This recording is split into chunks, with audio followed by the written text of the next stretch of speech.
Good morning, friends. There are several missions that you need to complete. First mission is the diffraction phenomenon. What is diffraction? Diffraction is the bending of wave around the corners of an obstacle. There are two types of interference pattern, bright line and dark lines. The type of interference.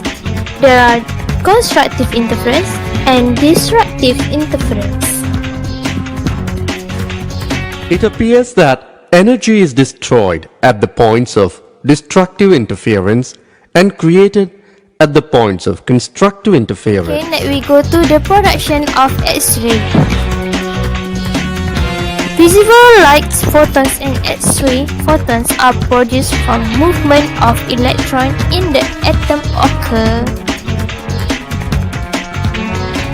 From the figure, we can see that when the electron drop to a lower orbital, it needs to release extra energy. The energy will form a photon. The energy level depends on how far the electron drop between the emission, X-ray diffraction and Bragg's law. Rearranging this equation yields an equation commonly known as Bragg's law, named after Sir William Henry and William Lawrence Bragg, the father-son team who won the Nobel Prize in 1915 for their work analyzing crystal structures with X-ray diffraction. This technique of X-ray diffraction is used today for a wide variety of materials, ranging from single crystal epitaxial thin films to polycrystalline mixtures of powders and even randomly oriented amorphous materials. Hi, my name is Niasa Nabila binti Ismail Hussaini. I would like to continue on X-ray diffraction technique on Bragg's law. In 1930, Sir William Henry Bragg and his son had developed a relationship to explain why the cleavage faces of crystal appears to reflect X-ray beam at a certain angle of incidence. The Bragg's law explains the relationship between an X-ray light shooting into and its reflection from crystal surface. The law states that when the X-ray is incident onto a crystal surface, its angle of incident theta will reflect back with the same angle of scattering. And when the path differs, d is equal to a whole number and of wavelength, a constructive interference will occur. Let's take a look in this figure. Consider a single crystal aligned planes of lattice points separated by the distance b. The monochromatic X-ray A, B, and C being incidence to the crystal surface, and it will reflect back to X, Y, and Z. The theta here will be the same as theta here. As we know that the incident angle will be the same of reflection angle. The Bragg's equation, which is 2d sin theta, is equal to n lambda, where we assume n is equal to 1 for the first order reflection. For the second order, the n value will be equal to 2 and so on. For the third order, the n value will be 3. Bragg's law can easily be derived by considering the equation to make faces of the beams coincide when the incident angle equals to reflecting angle.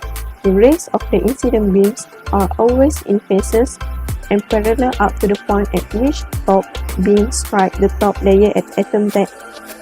The second beam must travel the extra distance AB plus BC if the wavelength for the faces of two beams to be the same. Let's try the first question. The spacing between planes of atoms in crystal ABC was found to be 1.28 angstrom using an X-ray wavelength of 122 picometer. Assuming second order diffraction, what should be the angle at which the X-ray will be reflected across the surface of the crystal? From the statement given, we know that D is equal to 1.28 angstrom is equal to 128 picometer. The lambda is 122 picometer. N is second order, which is the value is 2. We need to find the angle of the X-ray reflected. So from the Bragg's law, 2d sin theta is equal to n lambda. We we derive the equation and substitute the value given, and we got the answer. Theta is equal to 72.38 degrees Celsius. Next, we go to calculation of this spacing. From the previous slide, we know that Bragg's equation is equal to 2d sine theta is equal to n lambda. So from this subtopic, we would know the d spacing is firstly the scattering of X-ray from adjacent lattice point A and B. X-ray are incident at an angle theta on one of planes of the set. There will be constructive interference of the wave scattered from two successive lattice points A and B in the plane if the distance AC and DB are equal. So we know that distance AC and DB are equal. That's where the D spacing is. So let's try this question. A cubic crystal has a lattice point equal to 5.2A or is equal to 0.52 nanometer. Calculate the D spacing of 110 phase. So from this formula, D is equal to A over square root hash squared plus K squared plus A squared. So next, for the cubic crystal structure determination. First, Miller indices of plane can be used to label the reflection. Okay, as you can see, a beam corresponding to a value of n larger than 1 can be written as the n order reflection from HKL plane. From this figure, this H, this K, and D is L. Example, third order reflection from 1 planes will reflect to 3 of reflection. The n order diffraction of HKL planes by rewriting Bragg's law, 2d over n sine theta is equal to lambda makes n order diffraction of HKL planes of spacing d look like first order diffraction of planes of spacing d over n. Lastly, NH and K and L is the reducing spacing that known as final answer when reflection in Miller indices. The interplanar spacing in cubic material is given by this equation. The smaller the spacing, the higher will be the angle of diffraction. The spacing of peaks in the diffraction pattern is inversely proportional to the spacing of the planes in the lattice. The diffraction pattern will reflect the symmetry properties of the lattice. So this is question. Here is the Bragg's law. M lambda is equal to D 2D sin theta. N is an integer and is the order of the reflection of the firm radiation. Lambda is equal to 1.54 Armstrong and D is equal to 2.22 Armstrong. So we substitute the value and we get 1/2 for this spacing. We know that from this value, the smaller the value of spacing, the higher the angle of diffraction. Okay, let's see. The question on combining Bragg's law and D spacing, a sample of body center cubic metal was placed in an X-ray diffractometer SRD using X-ray with a wavelength of lambda equal to 0.1541 nanometer. Diffraction from 110 plane was obtained at 2 theta is equal to 44.704. Calculate a value for lattice constant, which is A, for this BCC elemental method. Assume first order diffraction n is equal to 1. Firstly, we using the Bragg's law to find the D value. And then we use this interplanar spacing formula to find the lattice point. And we got the answer equals to 2.865 times 10 power of negative 10 meter. Next is resolution of scanning electron microscope. The resolution of scanning electron microscope is normally around the 10 nanometers. The maximum resolution of a SEM image depends on factors such as the interaction volume of beam and the electron spot size. Scanning electron microscope can achieve a high resolution of below 1 nanometers, although they cannot provide atomic resolution. Most modern SEM products provide a resolution of 1 until 20 nanometers. Small desktop version offer a resolution of 20 nanometers or more.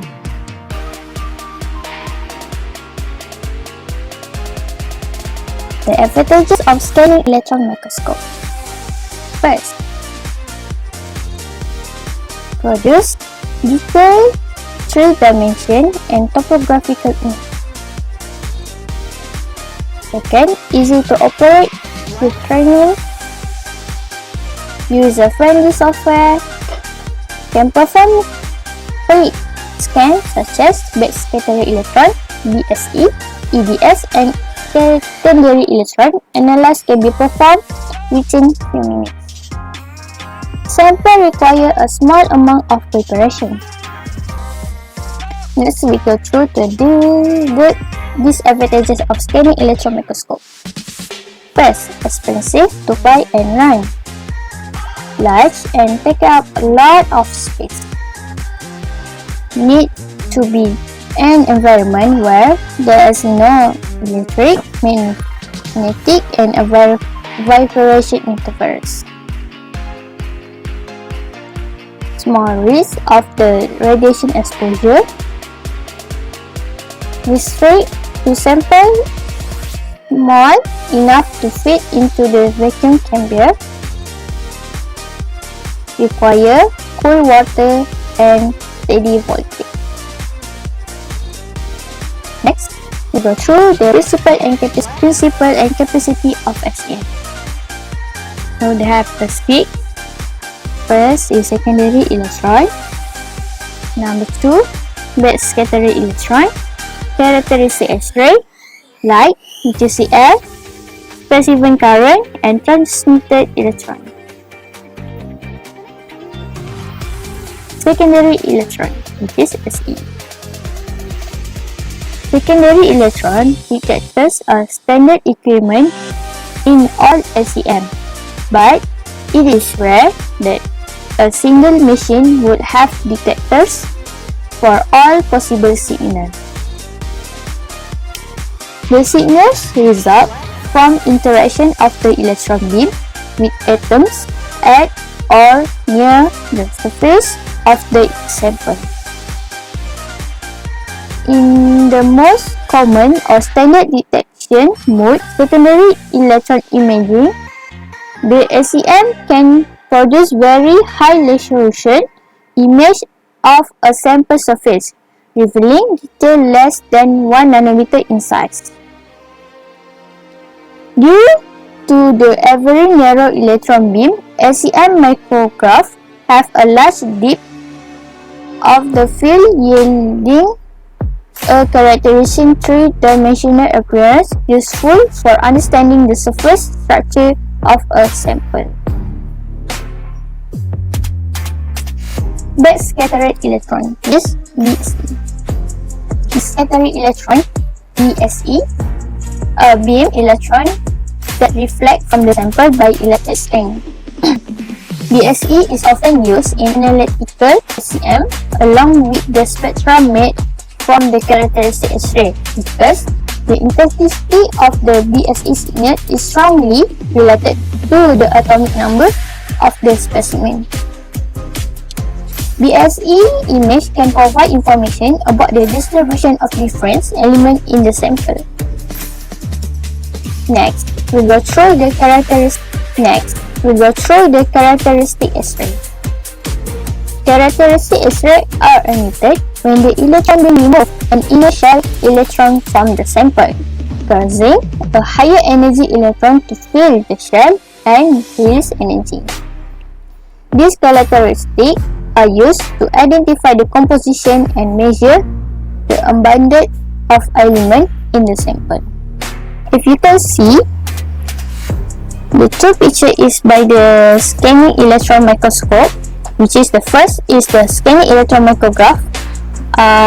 HPLVI virus infected a human T lymphocyte. And second is a scanning electron microscope photography, pyroxene and plagioclase crystal. Assalamualaikum and hi, I'm Azmi Natasha. I will continue explain about sample preparation. What is sample preparation? Sample preparation is both specimen must be precisely sized and fixed to specimen chamber and normally placed on specimen holder called as specimen stub. For the image in scanning electron microscope, specimen must be electrically conduct at least on the surface to prevent electrostatic charge on the surface. Non-conductive specimen is tending to charge when scanning by the electron beam, especially in the secondary electroimaging mode. This will cause scanning fault. To overcome, usually coating with the ultra-thin coating of electrically conductive material.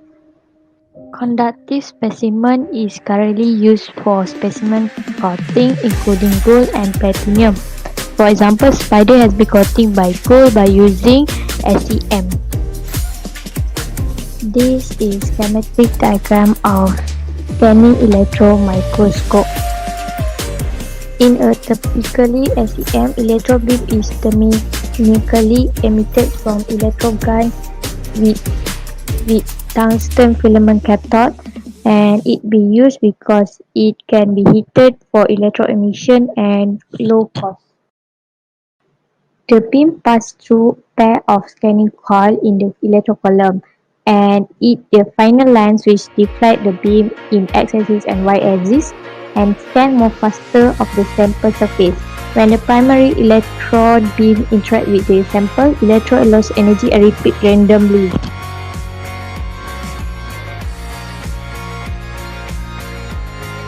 In this part, I will be talking about FTIR, which stands for Fourier Transform in Infrared Spectroscopy. The discovery of infrared light can be dated back at the 19th century. Since then, scientists have established various ways to utilize infrared light. In simple words, IR absorption spectroscopy is the method used to determine the structures of molecules and its characteristics of infrared radiation. Since it can be used to identify and study chemicals, a common laboratory instrument that uses this technique is the Fourier Transform Spectrometer, or FTIR. FTIR is a technique which used to obtain an infrared spectrum of absorption, emission, photoductivity, or Raman scattering of a solid, liquid, or gas. It is used to detect different functional groups in PHP, or polyhydroxybutyrate. An FTIR spectrometer simultaneously collects spectral data in a wide spectral range. The term FTIR spectroscopy originates from the fact that a Fourier transform is required to convert a raw data into actual spectrum. Here are the components of a FTIR spectrometer. A common FTIR spectrometer consists of source, interferometer, sample compartment, detector, amplifier, AD converter, and a computer. The source generates radiation which passes the sample through the interferometer and reaches detector. Then the signal is amplified and analog to digital converter respectively. As I said before, interferometer is one of the components in FTIR spectrometer. In this case, it is called the Michelson interferometer. Michelson interferometer is the core of FTIR spectrometer. It is used to split one beam of light into two so that the paths of two beams are different. When the light shines into a Michelson interferometer, a certain configuration of mirrors, one of which is moved by a motor. As this mirror moves, each wavelength of light in the beam is periodically blocked and transmitted by interferometer due to wave interference. Different wavelengths are modulated at different rates so that each moment of the beam coming out of the interferometer has a different spectrum. As computer also considered one of the components in FTIR, it is used to turn raw data into the result of light absorption for each wavelength. The processing required a common algorithm called the Fourier transform. The raw data is called sometimes as interprogram. Other than FTIR spectrometer, dispersive of IR spectrometer is also another instrument for IR spectroscopy. The basic components of dispersive IR spectrometer includes a radiation source, monochromator, and detector. Dispersives of IR spectrometer use a diffraction grating in a monochromator to disperse the different wavelength of light. It generates spectra by optically dispersing the incoming radiation like in the figure.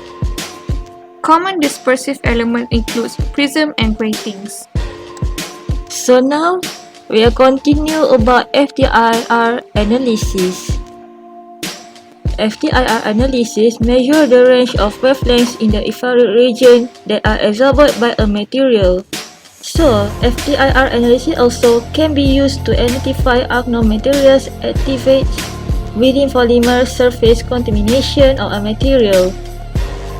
A simple device called an interferometer is used to identify samples by producing an optical signal with all the IR frequencies encoded into it. After that, the signal is decoded by applying a mathematical technique known as Fourier transformation. This computer-generated process then produces a mapping of the spectral information. The resulting graph is the spectrum. FTIR analysis sampling techniques contains a few types. Firstly, which is attenuated total reflectance ATR. ATR spectroscopy is required for analysis is that the sample of interest be brought into contact with the ATR crystal. It can analyze a wide variety of solids and some liquids. So, from minimal to no sample preparation is required for this technique.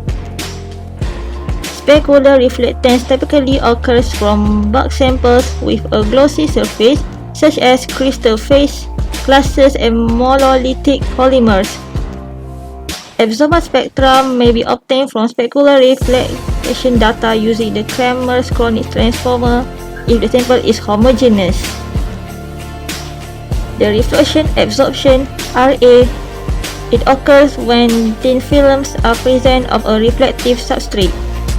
Samples such as thin polymers, films, residuals, and paints are suitable for reflection absorption measurement.